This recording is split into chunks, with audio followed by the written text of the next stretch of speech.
Muy bien. Salmo 11, ¿ya lo tiene allí? Vamos a leerlo de manera intercalada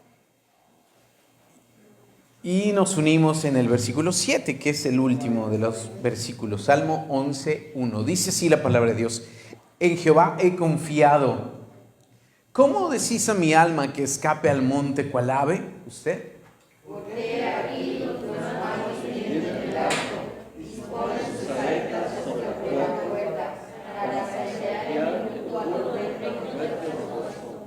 Si fueron destruidos los fundamentos, ¿qué ha de hacer el justo?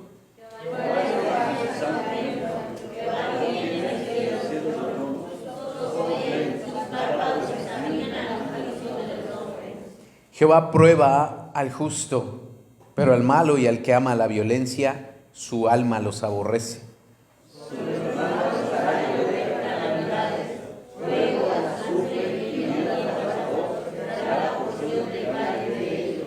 Porque Jehová es justo y ama la justicia, el hombre recto mirará su rostro. Señor, háblanos en esta mañana. Queremos oír tu voz en nuestro corazón. Queremos que nos ayudes a despejar, Dios, cualquier pensamiento contrario a ti y a tu palabra, y nos ayudes a poner nuestros pies firmes sobre la roca.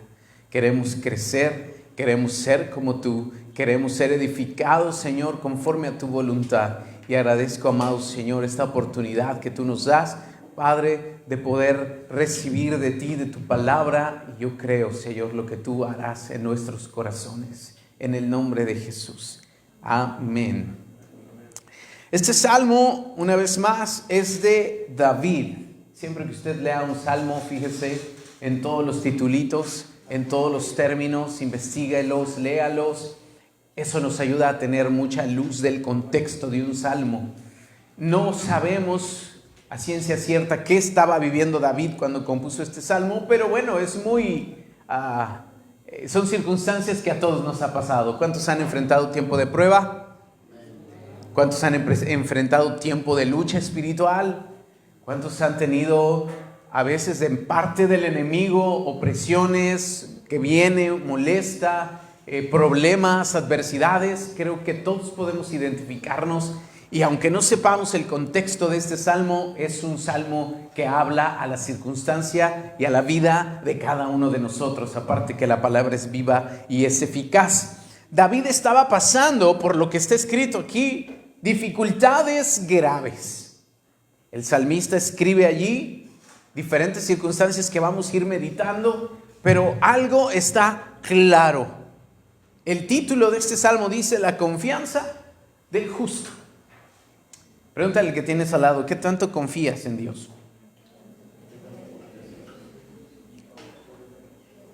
Se dice fácil, pero no es fácil. Confiar en Dios es algo que se cultiva. Confiar en Dios no se da instantáneamente. Tenemos que someter o atravesar nuestra vida por diferentes circunstancias para aprender a confiar más en Dios. ¿Sabe? La confianza se aprende. Y Dios quiere que usted y yo aprendamos a confiar más en Él. Yo quiero hablarte de este salmo y fíjate con lo que empieza. Ahorita te digo el tema, porque quiero empezar por aquí. Dice el versículo 1: en Jehová he confiado. ¿Cómo decís a mi alma que escape al monte cual ave? Muy bien, esa frase es interesante. Vamos a meditar y desglosar un poquito qué está diciendo David. Tú y yo hemos atravesado circunstancias difíciles y adversidades, problemas. ¿Has tenido problemas con alguien? Sí. ¿Has enfrentado adversidad, problemas económicos, enfermedad, problemas laborales? ¿Has enfrentado crisis de fe?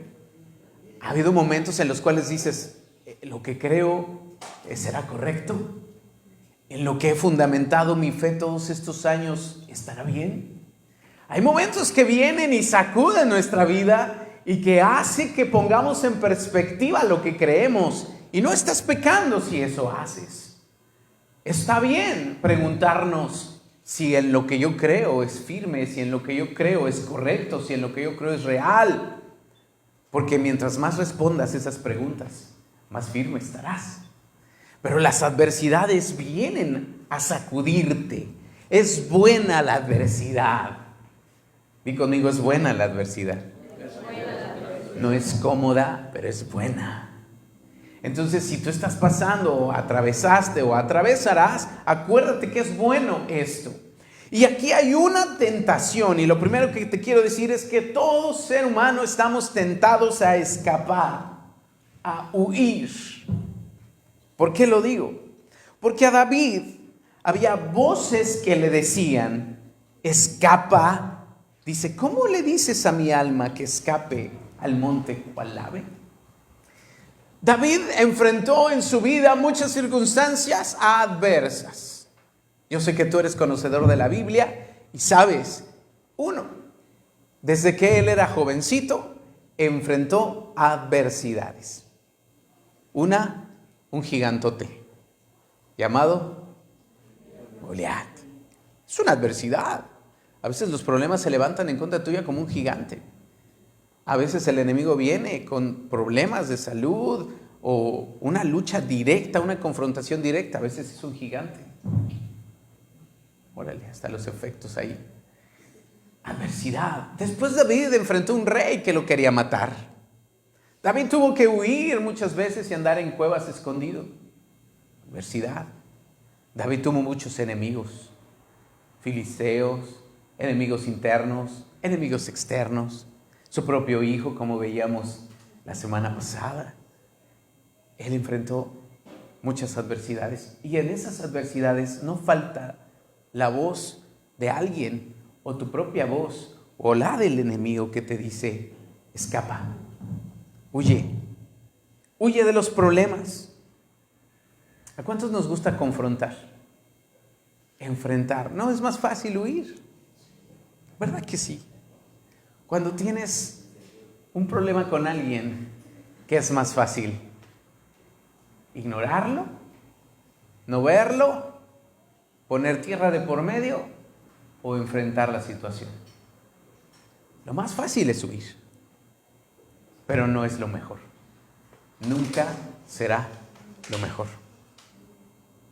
Una confrontación, algún problema.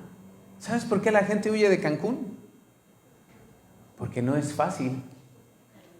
Porque llegar a Cancún, alguien dijo alguna vez que aquí en Cancún se viene buscando el sueño mexicano en vez del sueño americano. Y se piensa que vas a llegar a Cancún y te va a ir súper bien y vas a ganar dólares, ¿verdad? Y wow, vamos a prosperar y tener nuestra casa a la orilla de la playa, tomando cocos todo el día. ¿Cuántos memes hay, no? Que dicen lo que la gente piensa cuando les digo que vivo en Cancún. Y piensan que están en la playa, ¿verdad? A la orilla del mar. Y lo que realmente es vivir en Cancún.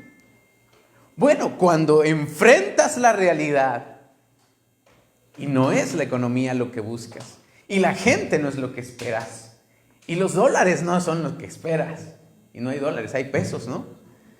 Dice la gente, mejor vamos a escapar. Cuando llega una iglesia, CFN, no es CFE, es CFN, Centro Familiar para las Naciones. Se ve bonita, ¿verdad? Ahí está padre. Y de pronto te encuentras con la cara del de al lado. Mira, voltea a ver la cara del de al lado. Amable, gracioso, que te ama mucho, nunca te hace enojar, jamás te hace una cara. Siempre, ¿verdad? Es el hermano perfecto. El pastor predica mensajes que como me levantan el ánimo, ¿verdad? Y salgo así como sintiéndome el campeón. Y llegas y no, hombre, ese pastor parece que desde el púlpito avienta piedras y hay que llegar con un casco en la cabeza. Y entonces muchos dicen, prefiero huir, me voy. Cuando en un trabajo la cosa se pone difícil, ¿qué haces? Cuando el ambiente de trabajo es pesado, cuando todo no es lo que esperas, lo más fácil es caer en la tentación de escapar. Me acuerdo mucho de Nehemías. Mira, acompáñame a Nehemías 6:11. No pierdas el Salmo 11. Nehemías 6:11.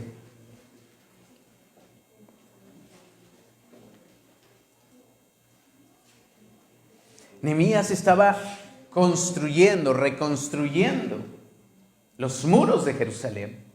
Y se levantó adversidad en contra del pueblo de Israel y en especial contra Nehemías. Y le hablaban y le decían: escapa, huye, porque te van a matar. Van a caer sobre de ti y te van a matar. Y mira las palabras de Nehemías. Capítulo 6, versículo 11 dice: entonces dije, ¿un hombre como yo ha de huir? ¿Y quién que fuera como yo entraría al templo para salvarse la vida? No entraré. Porque le decían: escapa, escóndete. Y sabes, la reacción principal del ser humano siempre será esconderse, escaparse, huir, no enfrentar. Es más fácil escapar y no dar la cara. Pero muchas veces, y la mayoría de las veces, el Señor nos anima y nos dice: oye, no huyas, enfrenta. Dile que tienes al lado: oye, Dios te está diciendo, no huyas. Amado, de verdad te digo, esto creo de parte de Dios. Que Él mismo a veces provoca circunstancias para confrontar nuestra vida, sacudirnos, porque ahorita voy hacia el meollo del asunto, para sacudir nuestra vida.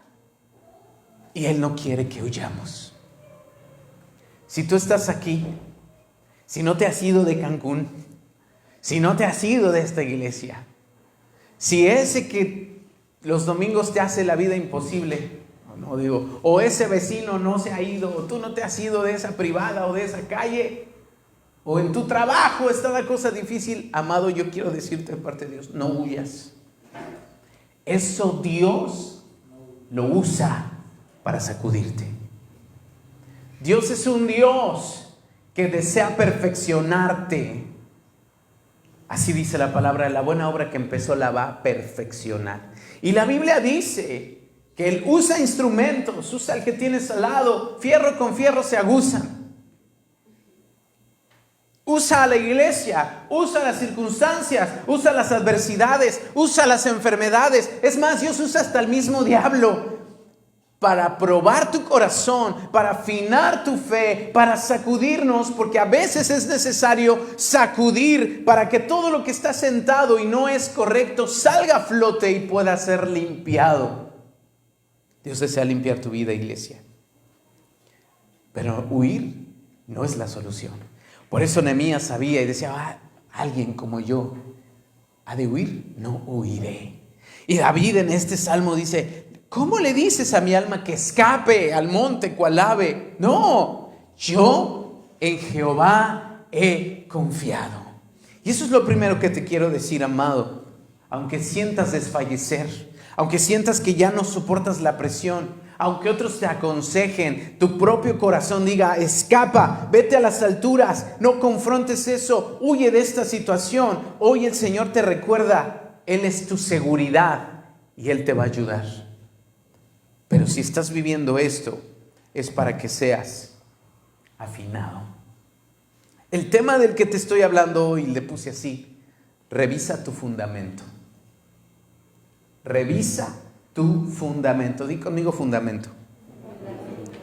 ¿De dónde saco esto? Mira lo que dice el versículo número 2 del Salmo 11. ¿Estás ahí? Porque he aquí los malos tensan el arco. ¿Cuántas veces el enemigo se ha levantado en tu contra? Muchas. Disponen sus saetas contra la cuerda, sobre la cuerda, para asaetear desde la sombra a los rectos de corazón.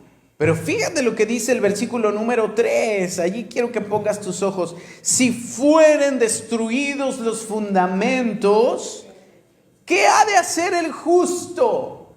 Si son destruidos los fundamentos, ¿qué ha de hacer el justo? Amado, primer lugar, quiero recordarte: confía en Dios en medio de la adversidad. Este salmo nos enseña a confiar en Dios cuando enfrentas dificultades. enfermedades, problemas con alguien, problemas en el trabajo, circunstancias difíciles. Confía en Dios. En lugar de huir, en lugar de rendirte, busca refugio en el Señor y confía en su protección y en su justicia, porque Él dijo que estaría contigo todos los días. Enfrenta las circunstancias. Tenemos que ser valientes, dice la palabra de Dios. Mira que te mando que te esfuerces y seas valiente. Y eso implica a veces enfrentar las cosas. Es más fácil huir, es más difícil enfrentar. Pero cuando tú lo haces, el Señor está contigo. Tenemos que aprender a manejar el estrés y la presión. Levante la mano los estresados. Levante la mano los que están bajo presión. ¿Cómo manejamos esos momentos? Qué difícil. ¿A poco la Biblia me enseña? Totalmente. En los momentos de estrés y cuando sientes que todo se está sacudiendo, recuerda que Dios está en su trono y que Él gobierna. ¿Y eso qué? Él está allá, yo acá. Él gobierna, quiere decir que tu vida está bajo su control. Control. El estrés viene cuando todo lo quieres controlar. Por ahí me contaron de un meme, ¿no? Mi psicólogo me dijo que debo de dejar de controlar todo. Y yo le respondí, ¿cómo, cuándo, dónde, a qué horas lo hago? Queremos controlar todo. No se puede. No tenemos la capacidad de tener todo el control de todas las cosas, de la economía, de lo que el otro piensa, de lo que el otro sabe, de lo que el otro hará. No puedo controlar todo. No puedo controlar lo que pasa en mi trabajo, no puedo controlar la política, no puedo controlar la economía, no puedo controlar ni siquiera el clima. ¿Qué puedes controlar? Es más, a veces ni podemos controlar nuestra boca. Ya ese es otro tema. ¿Qué puedes realmente tú controlar?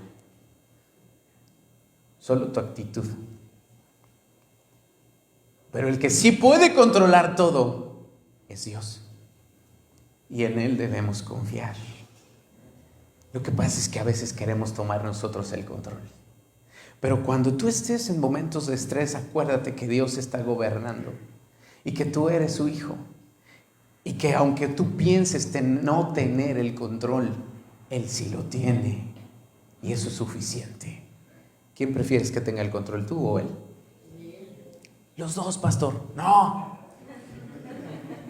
Es como cuando te sientas a ver Netflix, solo uno tiene el control.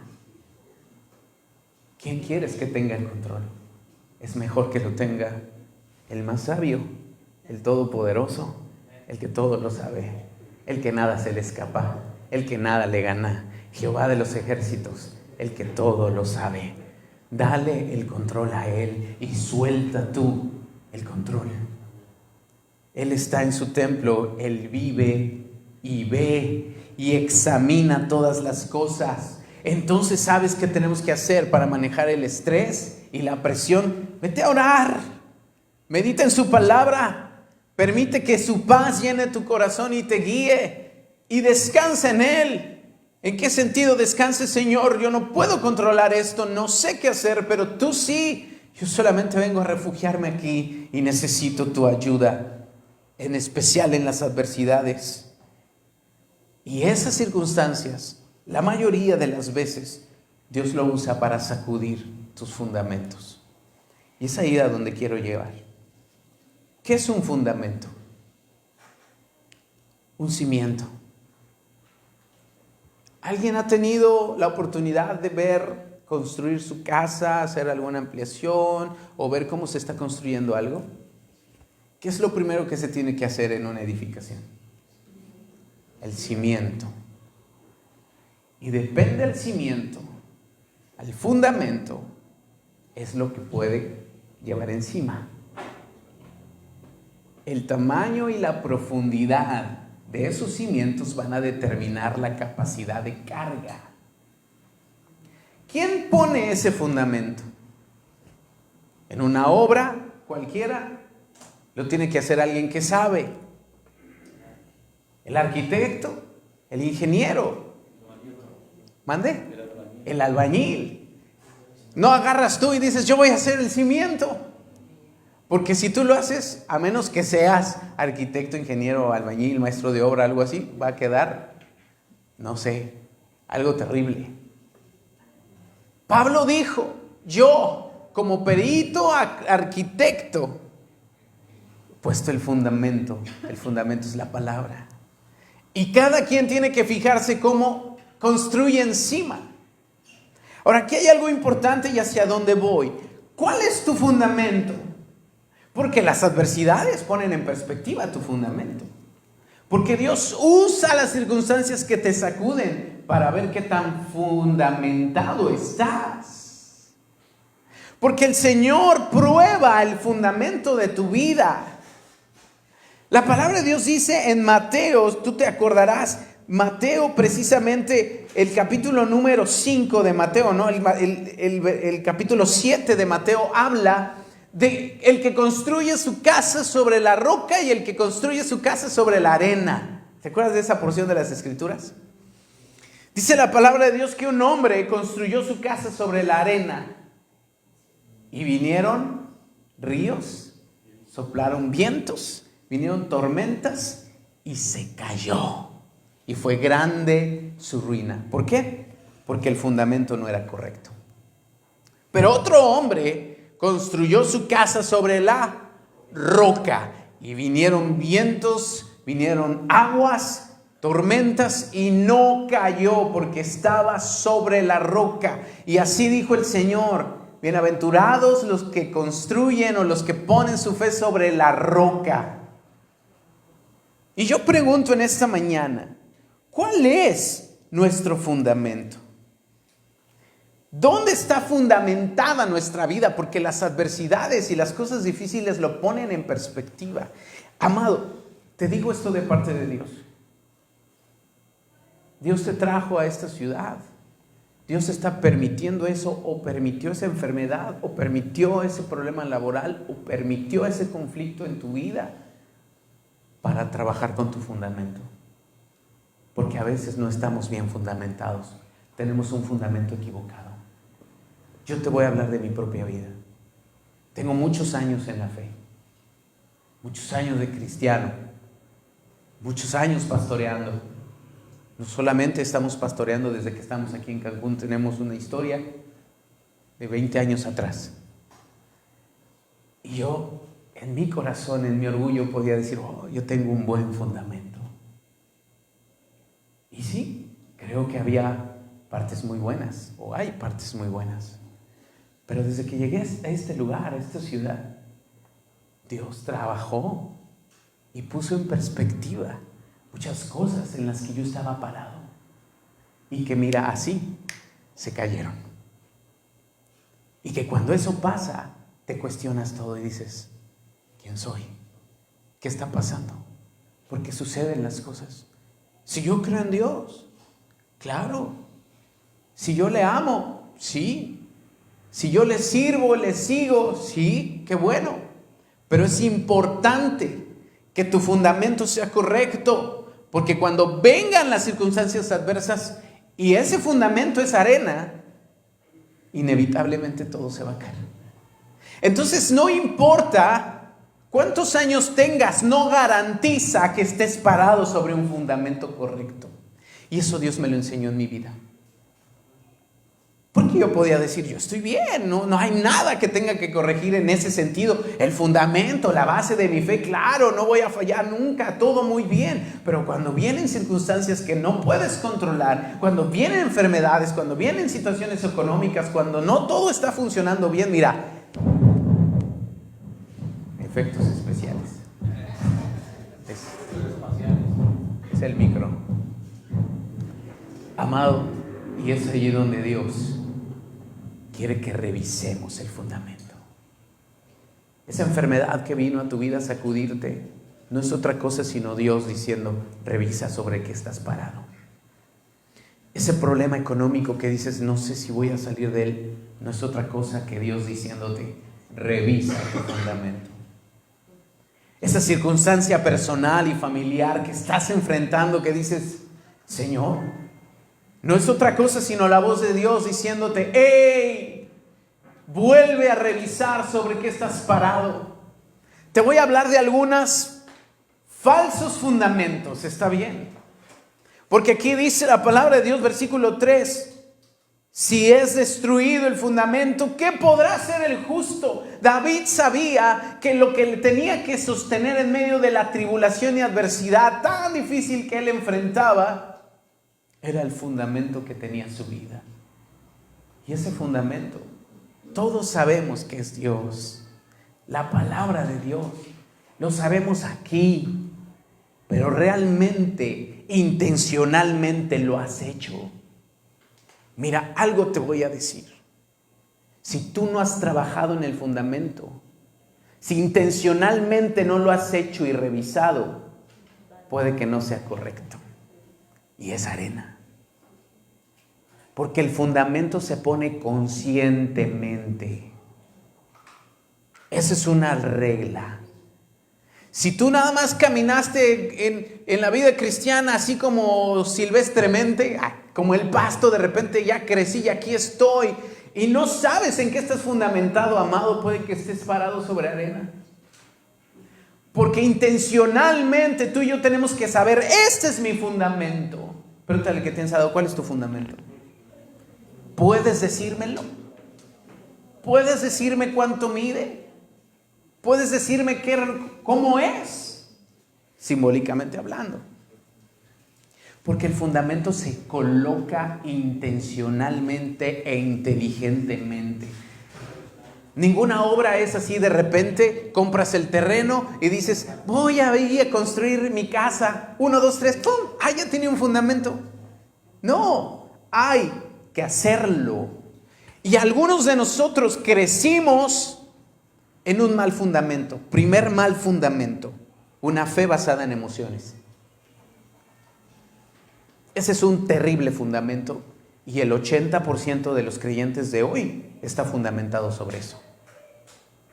¿Por qué digo una fe basada en emociones? Porque dependes exclusivamente de cómo te sientes y usas las emociones para medir tu fe, pero eso es engañoso porque dice la palabra de Dios en Jeremías 17:9, engañoso es el corazón y perverso más que todas las cosas, ¿quién lo conocerá? Si tu fundamento es el cómo te sientes, es arena. Porque hoy te sientes muy confiado en la fe, pero mañana te sientes triste. Hoy te sientes con mucho ánimo, pero mañana estás deprimido. Hoy tienes tanto amor, pero mañana odias a todos.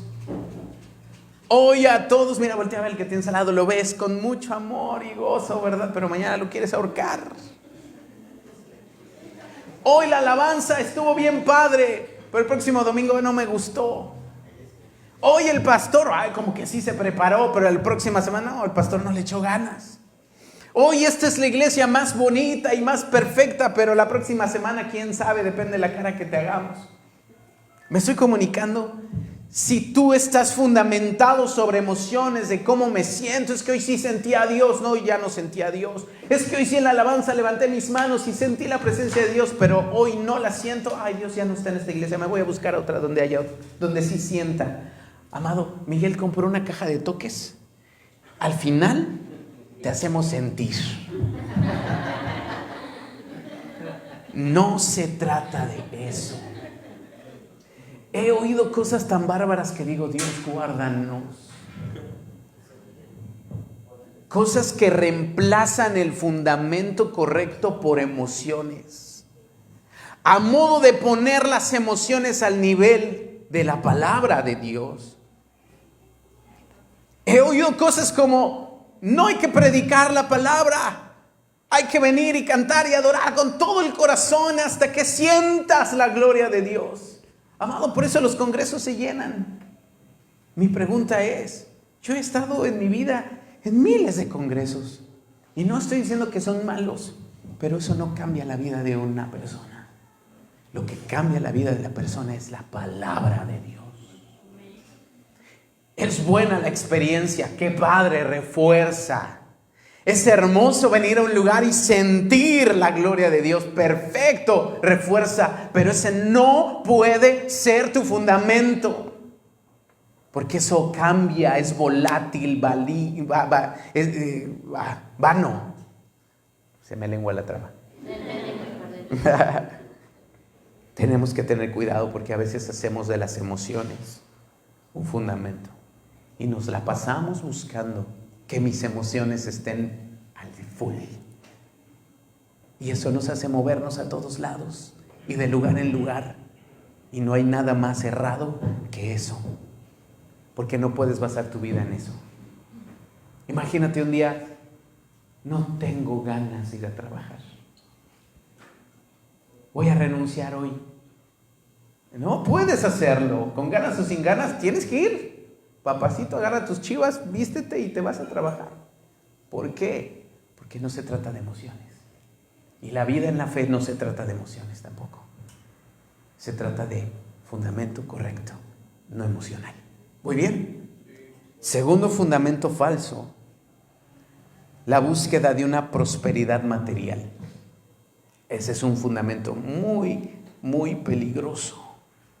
Primera Timoteo 6, del 6 al 10 dice que la raíz de todos los males es el amor al dinero, el cual, amando muchos, se extraviaron y fueron traspasados por dolores.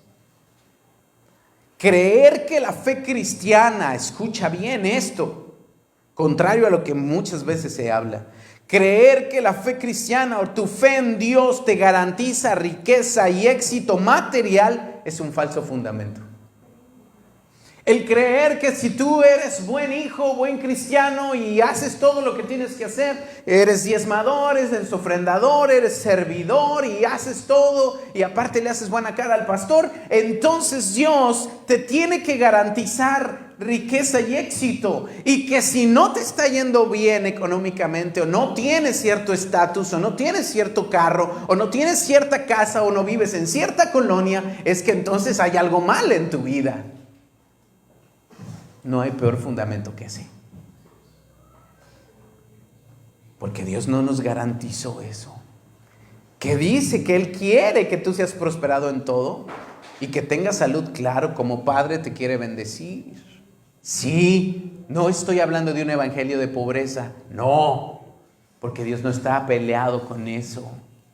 El problema es tu amor al dinero y la búsqueda de eso. Y venimos a Dios a negociar. Y mientras Dios tú me bendigas, yo aquí estaré.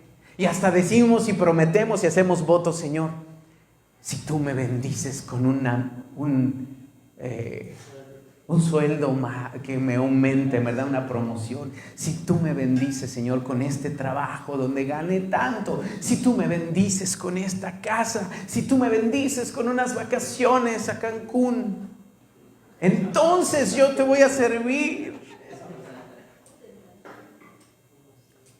Dios quiere la prosperidad de tu alma, tu vida eterna, tu salvación. Te quiere bendecir, sí, pero si esa bendición te va a perder, no te la da. Y te va a decir no. Como buen papá que sabe lo que le conviene a su hijo, le va a decir no. ¿Quiero esa Cybertruck, papá? No. Para que te vayas y te mates, no. Y fundamentar nuestra vida con la idea atractiva, porque es atractiva esa idea, es un mal fundamento. Dios te quiere bendecir, sí, y Dios lo hace si sigues los principios de la palabra, sí, pero también puede venir tiempos de escasez. El apóstol Pablo, un hombre de fe, un hombre de principios, ejemplar, él dijo, sé vivir en abundancia, pero también sé vivir en escasez. No es garantía ni promesa de Dios que siempre tengas que vivir en abundancia. Hasta él dijo, teniendo sustento y abrigo, estemos contentos. Ese es un equivocado fundamento, el buscar que Dios sea el genio de la lámpara que me ayuda a prosperar. Siguiente fundamento equivocado: una religiosidad externa. Seguir ritos, tradiciones, sin una relación genuina con Dios, es otro falso fundamento. Venir a cumplirle cada 8 días, pero en la semana no te acordaste de Dios. Venir y externamente hacer todo, comportarme como cristiano, vestirme como cristiano, hablar como cristiano, parecer cristiano, pero aquí dentro del corazón tú y yo sabemos la realidad. Ese es un falso fundamento, porque entonces pensamos que mis actos, lo que yo haga o parezca, va a garantizar que me vaya bien y que Dios me dé victoria.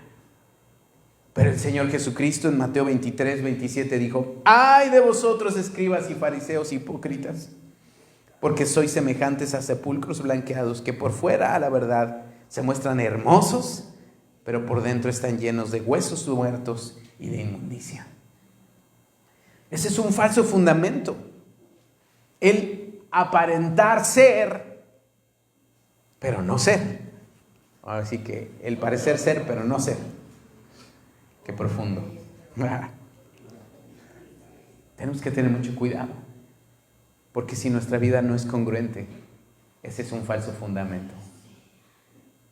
Y sabes, al primer problema se nos cae todo. Al primer problema la fe no se mantiene. Y por eso tienes muchos creyentes que dejan de ser creyentes, porque dicen: no, es que Dios no me dio lo que yo quería. Tanto tiempo que serví en la iglesia para Dios, como diciendo: Dios me debe. No, falso fundamento. Y si estamos edificados sobre eso, por eso a veces Dios permite este tipo de cosas que vives, que vivimos, para que revisemos en qué te paraste, sobre qué construyes. Y si estamos construyendo mal, volver a construir, porque en Dios siempre hay otra oportunidad. 4, obras sin fe es otro equivocado fundamento. Obras sin fe. ¿Cómo? O sea, pensar que tus buenas obras van a ganar el favor de Dios es un error. La buena obra del día, la generosidad en el semáforo, el ayudar a mi abuelita, el diezmar, el ofrendar, se cuenta con eso. Y pensar que con eso estamos comprando el favor de Dios. Alguna vez prediqué un mensaje que le llamé puentes inútiles. Y esa es la realidad. El pensar que nuestras obras van a ganar el favor de Dios es equivocado. Es un falso fundamento, porque allí es donde la gente dice: pero si tanto he hecho para Dios, ¿por qué me está yendo así? Por su gracia y misericordia lo está permitiendo, para que se nos caiga todo el castillito que construimos de arena y quitemos todo eso y volvamos a construir, pero ahora sí sobre la roca.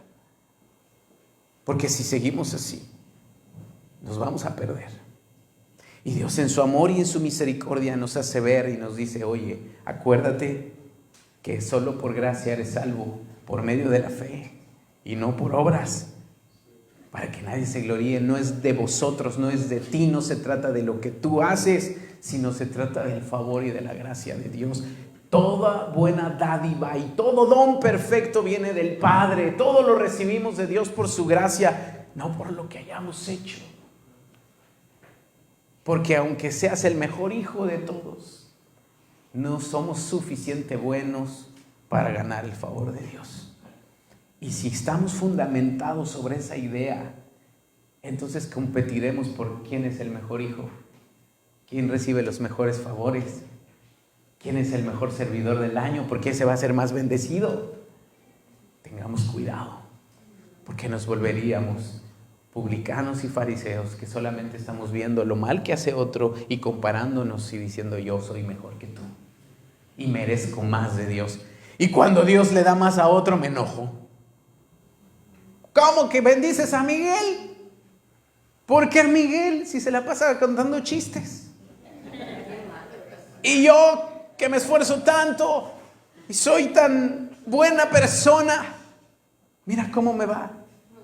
Misericordia de Dios, que nos cachetea y nos dice, porque no se trata de eso, hijo, despierta.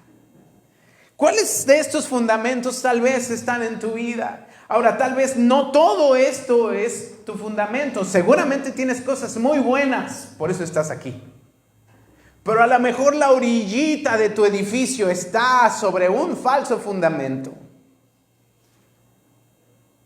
Puede que el 80% sea un buen fundamento, pero si un 20% es arena, también se pone en peligro tu construcción.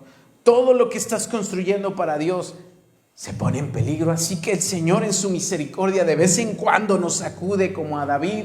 De vez en cuando nos golpea y nos deja ser zarandeados, como dijo el Señor Jesús a Pedro. Oye, Pedro, Satanás ha pedido tu alma para zarandearla, como se zarandea el trigo. ¿Sabes cómo se zarandea el trigo y por qué él se hace eso? Porque cuando ya el agricultor, el que cosecha, tiene el manojo de trigo, lo que hace es sacudirlo violentamente. ¿Para qué? Para que caiga el grano.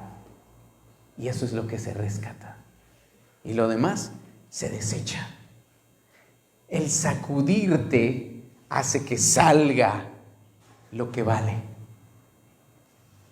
Y amado, a veces estas circunstancias son sacudimientos para que veas y filtres lo que vale, lo que es roca y lo que es arena, y podamos reconstruir. Dice Mateo 7:24, acompáñame ahí por favor. Ahora, entonces, ¿cuál es el buen fundamento? El buen fundamento. Mateo 7:24.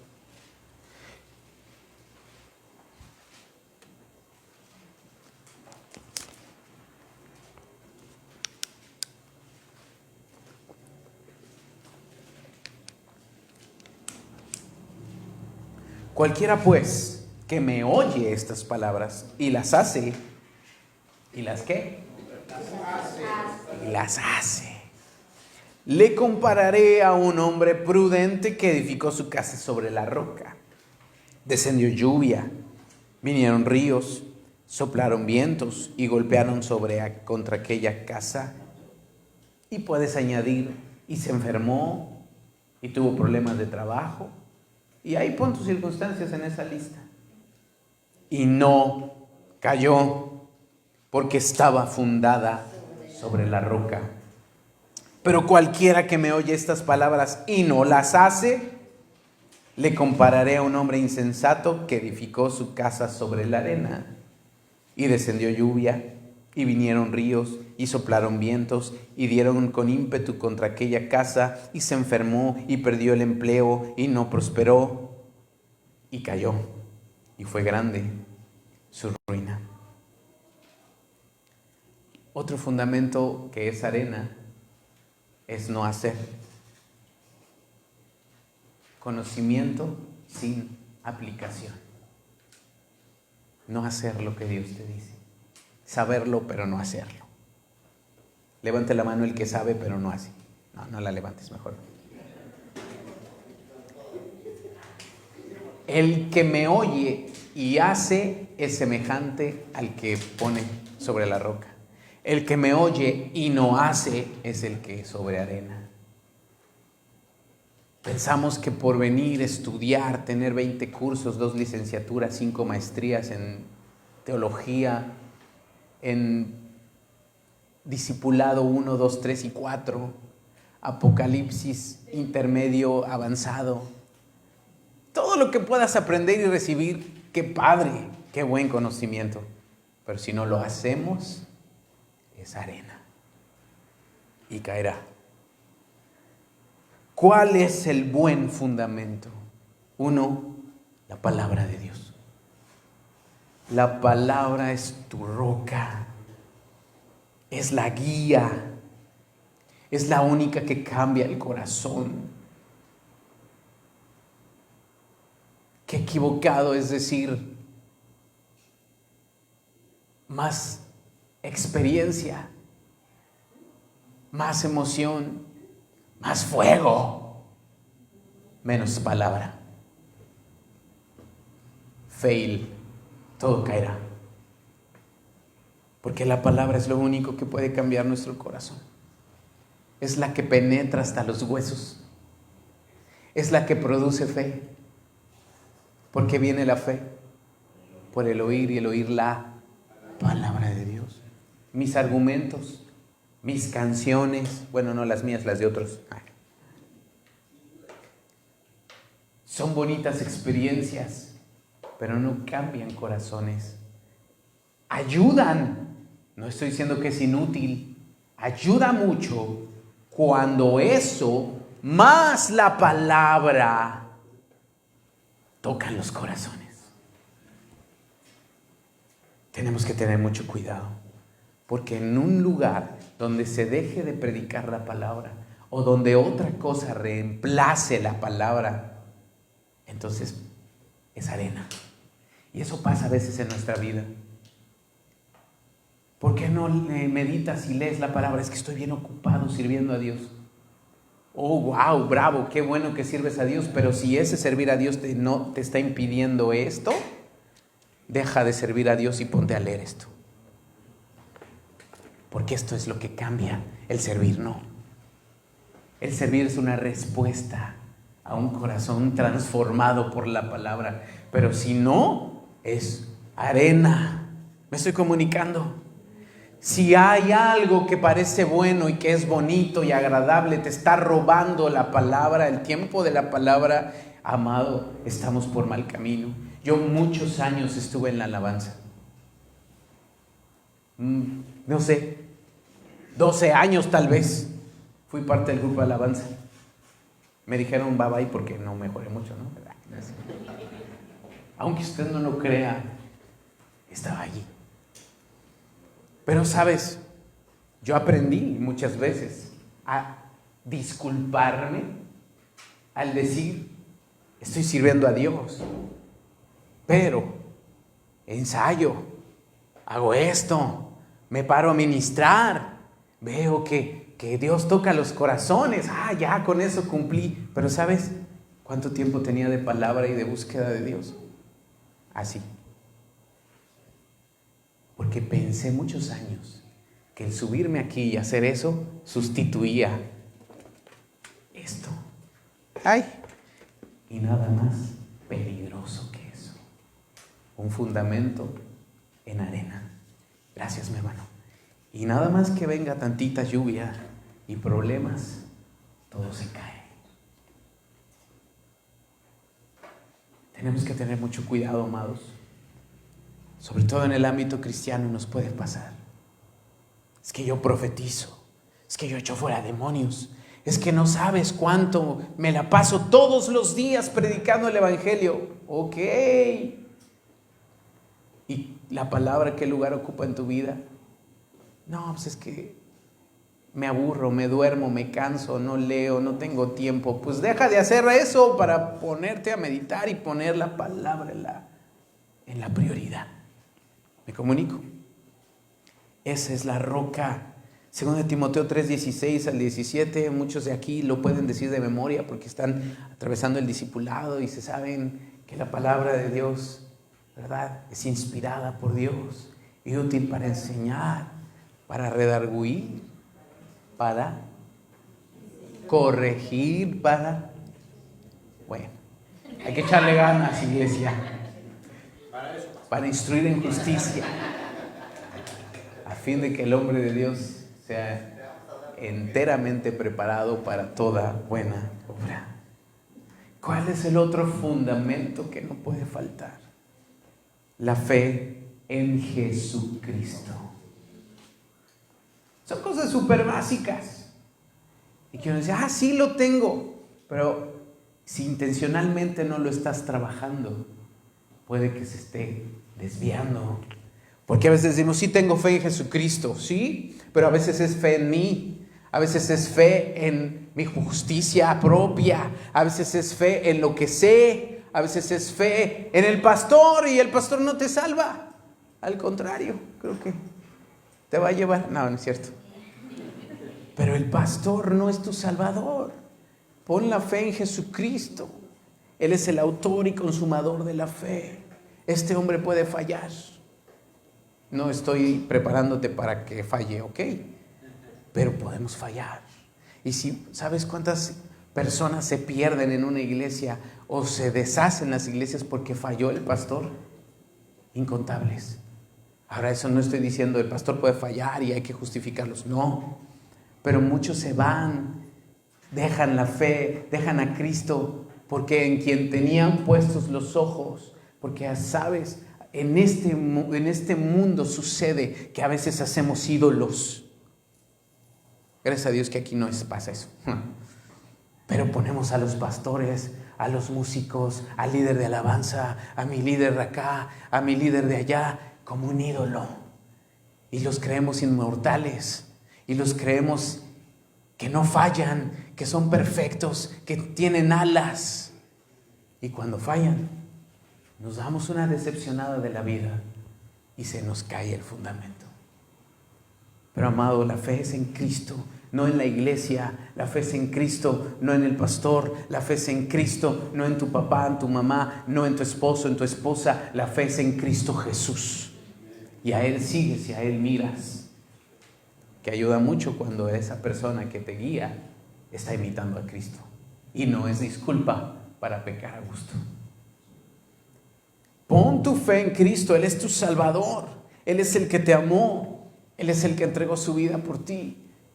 Él es el que derramó toda su sangre para que tú creas en Él. Y poniendo tus ojos en Él, podrás caminar aún sobre los mares. Tercer fundamento. Ama a Dios y a tu prójimo como a ti mismo. Así dice Mateo 22, 37 al 39. Ama al Señor tu Dios con todo tu corazón, con toda tu mente, con toda tu fuerza. Este es el primer y más grande mandamiento, y el segundo se parece a este. Ama a tu prójimo como a ti mismo. El amor a Dios y el amor al prójimo debe ser nuestro cimiento. Este es el mandamiento más grande. Tú y yo tenemos que filtrar cada día nuestras acciones y nuestras motivaciones. Y si no es amor por otros y por Dios, entonces estamos edificando mal. Si es orgullo, si es conveniencia, si es palanca, si es política cristiana, tengamos cuidado, porque ese es un fundamento equivocado. Haz las cosas por amor, no por ganar un favor. Hoy por ti, mi hermano, y mañana por mí. Y pensamos que hasta casi es un versículo, ¿no? Primera de Alfonso 1:1. No. Haz las cosas por amor. Primera de los Corintios 13 dice claramente: aunque hagas lo que hagas, profetices, bajes toda la corte celestial, aunque entregues tu cuerpo para ser quemado, pero no tienes amor, vienes a ser como un címbalo que retiñe y solo hace ruido. Porque el principal motor de nuestra vida tiene que ser el amor a Dios y el amor al prójimo. Ahí estás fundamentándote bien. Pero si no lo hacemos así y es solo amor propio, entonces es un error. Pero ahí dice la palabra que hay que amarlos como a mí mismo. Sí, pero no es el enfoque, es como que solo te ames a ti mismo. No dice la Biblia, ama a Dios y ámate a ti mismo. Y a tu prójimo también. No, es el mismo amor que te tienes a ti, tenlo por el de al lado. Pero sobre todo, a Dios. Fundamentos correctos. Siguiente fundamento correcto: una comunión con Dios. Ahí es donde muchos fallamos. Y lo hemos hablado tantas veces, pero hoy Dios nos lo recuerda. Por eso las adversidades hacen que doblemos las rodillas. En las crisis las iglesias se llenan. Cuando tienes problemas, somos fieles a Dios. Estamos apasionados y le buscamos. Pero cuando todo va mejorando, poquito a poquito nos vamos alejando. Imagínate que el Señor nos trate igual, ¿no? Diga, te estás alejando, déjate, mando otra crisis. Y de crisis en crisis, porque así solamente te mantengo, y no porque Dios quiera llenar una iglesia. Me refiero a la comunión con Dios de manera personal. En tu casa, en tu vida diaria. La intimidad con Él es necesaria y ese es tu cimiento. Y a veces estos tiempos adversos ponen en evidencia cuánta falta nos hace la búsqueda de Dios. El último fundamento ya, ¿me ayudas, Brian, con la guitarra? Es que compartas el Evangelio. Ese es otro fundamento. Comparte el Evangelio. Dice 1 Pedro 2:9, mas vosotros sois linaje escogido, real sacerdocio, nación santa de Dios, pueblo adquirido por Dios, para que anuncies las virtudes de aquel que nos llamó de las tinieblas a su luz admirable. ¿Cómo compartes el Evangelio? ¿Quieres hacerlo con tus palabras? Hazlo. ¿Quieres hacerlo con tu testimonio? Hazlo. ¿Quieres hacerlo con música? Hazlo. ¿Quieres hacerlo con dibujos, con poemas? Hazlo. Pero hazlo. John Wesley decía, predica el Evangelio en todo tiempo. Y si es necesario, usa tus palabras. Porque el Evangelio se comparte con tu vida. Tu vida es la que comparte el Evangelio, no solo las palabras. Las palabras son vacías cuando tu vida no hay Evangelio. Cuando no vives el Evangelio son palabras huecas y palabras vacías que no cambian a nadie. Que Dios usa, sí, porque usa, sí, hasta usa un burro, ¿no? Para hablarle a un profeta. Puede usarnos a nosotros. Pero cuando una vida vive de acuerdo al Evangelio, es congruente con lo que Pablo decía, porque no me avergüenzo del Evangelio, porque es poder de Dios. Si no estamos experimentando el poder transformador del Evangelio, es porque no lo vivimos nosotros. Y porque aquí no hay poder del Evangelio, no puedo compartir un Evangelio de poder. Ese es el fundamento, ¿sabes? Eso se le olvida a la iglesia. La iglesia se le olvida que existe para predicarlo a Él. Y la iglesia se dedica a eventos. La iglesia se le olvida que existe para compartirle al mundo del amor de Dios. Y hoy la iglesia se dedica a emprender, a ser el lugar ideal, social y la familia más bonita y agradable. Y no está mal esa parte. Pero si eso es todo y no hay esto, estamos perdidos. Porque no hay otra misión de la iglesia más que ir y hacer discípulos a todas las naciones. No hay otra visión. No hay otra. No es que Dios me dio una visión. Esta iglesia tiene esta misión y vamos a ir y vamos a levantar emprendimientos por todos lados y vamos a empoderar a los cristianos y vamos a hacer que seamos los mejores y vamos a conquistar el mundo y todas las esferas globales, políticas, económicas, sociales, y la iglesia se va a levantar y se va a ver. Ok, suena muy atractivo y muy bonito, pero la misión que Cristo me dijo está en Mateo 28, 19 y 20 y no hay otra. Id y haced discípulos. Y si haces eso y no fallas en eso, lo demás se vale. Pero si lo demás se vuelve tu misión, estamos equivocando la razón de ser y se va a caer el edificio. porque es arena. Amada iglesia, Dios está contigo, y a veces las adversidades, las circunstancias, lo difícil que vivas, las lágrimas que derramas, las enfermedades que atraviesas, las crisis económicas, no son otra cosa que algo que Dios permite a los que aman a Dios, ¿ok? Si es consecuencia de nuestros pecados, eso es otra cosa y lo hemos hablado. Pero cuando tú amas a Dios, cuando tú buscas a Dios y eso te sobreviene, tal vez es la voz de Dios diciendo: revisa sobre qué te has parado, porque yo quiero cimentarte otra vez. ¿Por qué estará Dios interesado en mi cimiento? Pregúntale al que tienes al lado: ¿por qué Dios estará interesado en que revise mi cimiento? ¿Para qué un arquitecto revisa los cimientos?